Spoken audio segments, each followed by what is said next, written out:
Hello students, आप सभी का इस ऑनलाइन क्लास में हार्दिक स्वागत है। आज हम एक्वायर्ड इम्यूनिटी के अंतर्गत ह्यूमरल इम्यूनिटी और सेल मीडिएटेड इम्यूनिटी की बात करने वाले थे, लेकिन उससे पहले मुझे लगता है लिम्फेटिक सिस्टम के बारे में एक बेसिक इंफॉर्मेशन आपके पास होनी चाहिए। इसलिए मैंने कुछ छोटा सा एक वीडियो लिम्फेटिक सिस्टम पे तैयार किया है ताकि आप एक ओवरऑल पिक्चर बना पाए कि एक्चुअल में कौन सी जो इम्यून रिस्पॉन्स है वो कहां हो रहा है। तो पहले हम बात करते हैं लिम्फेटिक सिस्टम की।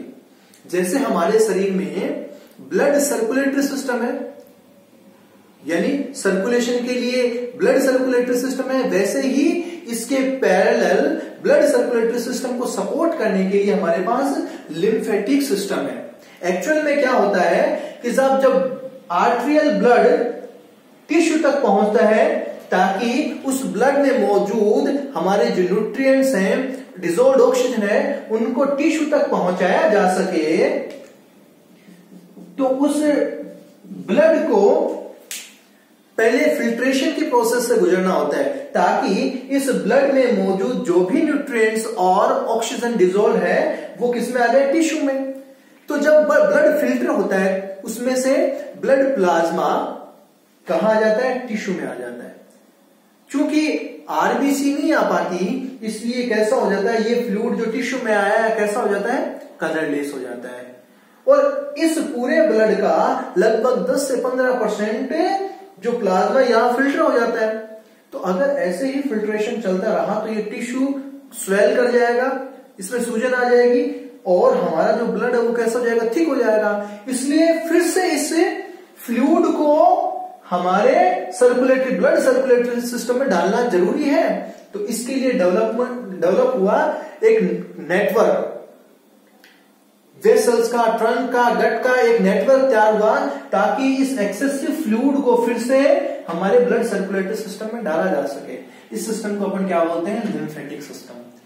तो ये महज इस लिम्फ को या इस वाटरी फ्लूइड को ब्लड सर्कुलेटरी सिस्टम में डालने तक सीमित नहीं है। एक्चुअल में ये इम्यून सिस्टम में महत्वपूर्ण रोल प्ले करता है। क्लियर? तो ध्यान से देखें, ये जो लिम्फेटिक सिस्टम है ये एक कॉम्प्लेक्स नेटवर्क है ब्लड लिम्फ वेसल्स का और लिम्फोइड ऑर्गन्स का, जिसके अंदर लिम्फ क्या करता है, फ्लो करता है। तो सबसे पहले अपन बात करते हैं कि इसका जो मुख्य भाग है वो है इसके लिम्फोइड ऑर्गन्स। तो लिम्फोइड ऑर्गन दो प्रकार के होते हैं, एक प्राइमरी लिम्फोइड ऑर्गन जिसके अंदर बोन मेरो और थाइमस। प्राइमरी इस सेंस में कि यहां पे लिम्फोसाइट्स का फॉर्मेशन एंड मैच्योरेशन होता है। बी सेल का फॉर्मेशन एंड मैच्योरेशन दोनों बोन मेरो में होता है, लेकिन जो हमारी टी सेल्स हैं वो बोन मेरो में बनती है और जाके मैच्योर कहां होती है, थाइमस में। तो इसलिए इनको क्या बोलते हैं, प्राइमरी लिम्फोइड ऑर्गन। जब बी सेल और टी सेल का फॉर्मेशन एंड मैच्योरेशन हो जाता है तो उनको रिक्रूट किया जाता है, उनको पोस्टिंग दे दी जाती है कि साहब आप शरीर के विभिन्न हिस्सों में जाकर अपनी ड्यूटी कीजिए और पैथोजन को पहचानिए और उसको नष्ट कीजिए। तो वो जो ऑर्गन है जिनमें इनकी ड्यूटी लगती है, जहां इनको पोस्टिंग मिलती है, वो कहलाते हैं सेकेंडरी लिम्फोइड ऑर्गन, जिनके अंदर मुख्य रूप से लिम्फ नोड्स होती हैं। इसके अलावा स्प्लीन है, टॉन्सिल्स है, म्यूकोसा एसोसिएटेड लिम्फोइड टिश्यू होते हैं, गट एसोसिएटेड लिम्फोइड टिश्यू होते हैं। यानी बोन मेरो और थाइमस को छोड़ के बाकी जो स्ट्रक्चर्स हैं उनको अपन क्या बोलते हैं, सेकेंडरी लिम्फोइड ऑर्गन्स।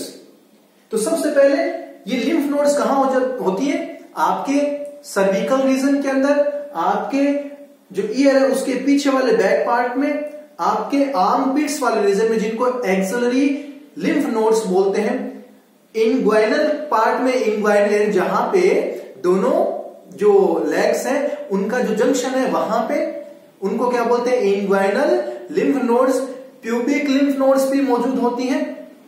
इसके अलावा स्प्लीन तो है ही, हमारा जो गैस्ट्रो इंटेस्टाइनल ट्रैक्ट है उसके अंदर जो स्मॉल इंटेस्टाइन है उसकी जो जेजुनम और इलियम वाला पार्ट है उसके म्यूकोसा के अंदर क्या प्रेजेंट होते हैं, पेयर्स पैचेस। क्लियर? जिनको अपन क्या बोलते हैं, गट एसोसिएटेड लिम्फोइड टिश्यू। कहां मौजूद होते हैं, स्मॉल इंटेस्टाइन स्मॉल इंटेस्टाइन के ड्यूडिनम, उसके बाद में जेजुनम, उसके बाद में इलियम।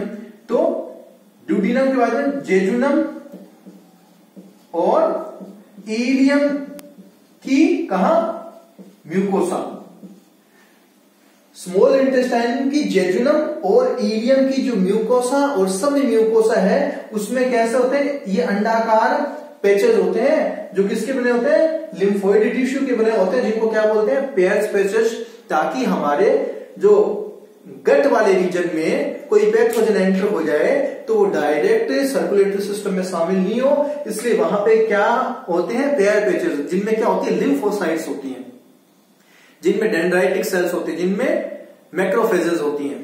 क्लियर। पेयर पैचेस के अलावा जहां पे स्मॉल इंटेस्टाइन लार्ज इंटेस्टाइन के साथ क्या करती है, कनेक्शन होती है, तो वहां पे क्या पाया जाता है, अपेंडिक्स, वर्मीफॉर्म अपेंडिक्स, इसको भी लिम्फोइड टिश्यू माना जाता है। तो इस प्रकार पूरी बॉडी के अंदर सेकेंडरी लिम्फोइड ऑर्गन्स जैसे टॉन्सिल्स हो गया, सर्विकल रीजन में हो जाए, आर्म्स पिट में लिम्फ नोड्स हैं, स्प्लीन है, पेयर पैचेस हैं, अपेंडिक्स है, ऐसे पूरी बॉडी के अंदर इन लिम्फोइड टिश्यूज का क्या होता है, नेटवर्क होता है। इन लिम्फोइड टिश्यूज को कनेक्ट करने के लिए क्या होती है, लिम्फ वेसल्स। तो इन लिम्फ वेसल्स को हम 4 भागों में बांटते हैं। सबसे पहले टिश्यू या सेल के साथ डायरेक्ट कांटेक्ट में कौन होती है, कैपिलरीज। तो ये जो लिम्फ कैपिलरीज हैं ये क्या होती हैं, ये वन वे नेटवर्क होती है, यानी लिम्फ एक ही डायरेक्शन में क्या करता है, फ्लो करता है। ब्लड की तरह डबल सर्कुलेशन नहीं होता है, बाई डायरेक्शनल नहीं होता है। तो लिम्फ कैपिलरीज मिलकर क्या बनाती हैं, लिम्फ वेसल्स। बहुत सारी लिम्फ वेसल्स मिलकर क्या बनाती हैं, लिम्फ ट्रंक्स, और लिम्फ ट्रंक्स अंतोगत्वा अल्टीमेटली लिम्फ डक्ट का निर्माण करती हैं, जो डायरेक्ट जो सुपीरियर वेना कावा है उसके नजदीक इस जंक्शन पे क्या कर देता है, उस लिम्फ को क्या कर देता है, ब्लड के अंदर छोड़ देता है, वेन के अंदर छोड़ देता है। तो ध्यान से देखें, कैपिलरी मिलकर वेसल्स और वेसल मिलकर ट्रंक। हमारे लिम्फेटिक जो सिस्टम है उसमें 5 बड़ी लिम्फ ट्रंक्स हैं। इनको याद करना इंपॉर्टेंट है कि हमारे लोअर रीजन में जो लेग्स वाला नीचे वाला हिस्सा, लोअर एब्डोमिनल पार्ट है, उसमें लंबर लिम्फ ट्रंक, इंटेस्टाइनल वाला पार्ट है, इंटेस्टाइन वाला पार्ट है, उससे इंटेस्टाइनल लिम्फ ट्रंक। उसके अलावा सर्विकल रीजन से, फेशियल रीजन से, क्रेनियल रीजन से जगलर लिम्फेटिक ट्रंक। देखो जगलर वेन ये वाली है जो ब्लू कलर में आपको दिखाई दे रही है, ये जगलर वेन है, और उसके पास में ये लिम्फ ट्रंक है।